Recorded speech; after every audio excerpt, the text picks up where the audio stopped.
m'appelle Caroline, je suis technicienne A400M au 15e Wing. Ma spécialité c'est catégorie B1, donc B1 ça signifie que je suis spécialisée cellules et moteurs sur la 400M. Donc avant chaque décollage, on effectue une pré-flight. Ça prend en compte donc vérifier l'avion dans sa globalité de manière un peu efficace et rapide pour être sûr que tout est prêt avant le vol. Donc on fait tout ce qui est inspection visuelle intérieure, extérieure de l'avion. L'inspection est cruciale avant chaque vol parce qu'on n'est jamais trop prudent. C'est une des particularités de l'aviation, c'est que c'est de la redondance tout le temps, pour être sûr que l'avion est prêt et safe pour le vol. Parce qu'au final, c'est pas que la sécurité des pilotes, mais aussi tout le monde en dessous. C'est un peu un travail de l'ombre, mais allez, c'est comme pour une voiture, il faut de la maintenance derrière.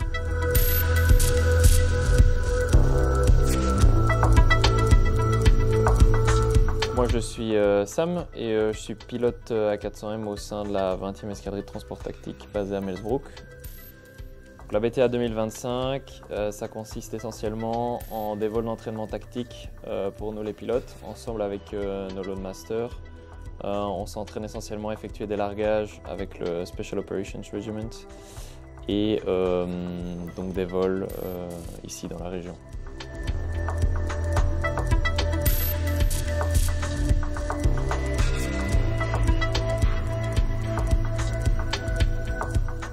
Il faut bien différencier. Donc, au sein des transports, on a deux grandes catégories. On a les vols logistiques qui servent d'amener des passagers ou du cargo d'un point A à un point B.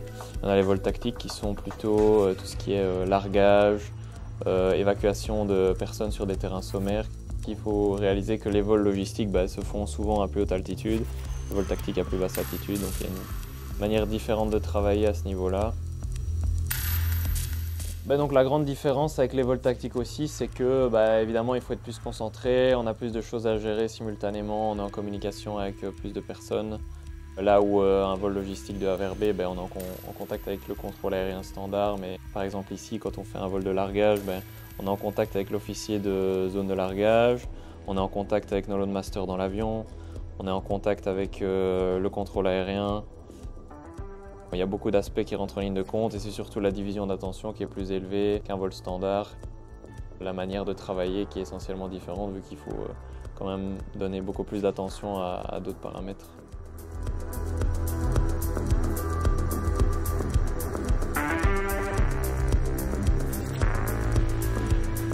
Savoir qu'on travaille pour la défense, c'est quand même valorisant. Savoir qu'on est utile. Le fait d'être en exercice, ça donne un peu une finalité à notre fonction. C'est pour ça qu'on s'est formé et c'est pour ça qu'on travaille tous les jours.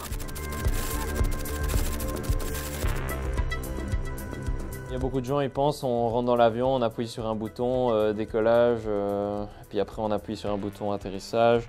Mais en fait, il y a beaucoup de choses que les gens ne voient pas, c'est-à-dire qu'il y a énormément de préparation, énormément d'études, énormément de visualisation mentale de chaque phase de vol. C'est pas juste l'aspect cool et ouais, c'est sympa, on vole avec un avion, etc. Non, il y a vraiment beaucoup de travail derrière. Alors oui, il y a des moments où on voit des trucs magnifiques, il y a des moments où on est fier de faire ce qu'on fait et heureusement parce que ça nous permet de continuer. Mais il y a surtout énormément de boulot derrière et de choses différentes qu'on fait qui ne sont pas forcément perçues par le public en règle générale. J'aime bien le pilotage, j'aime bien le fait d'être stimulé, de devoir toujours penser plus loin, d'être toujours dans les bouquins, d'essayer toujours de s'améliorer. C'est un peu la mentalité qui est recherchée aussi, c'est de jamais se satisfaire et de toujours essayer de faire de son mieux. Et donc ça fait partie de l'attrait que j'ai pour le boulot aussi.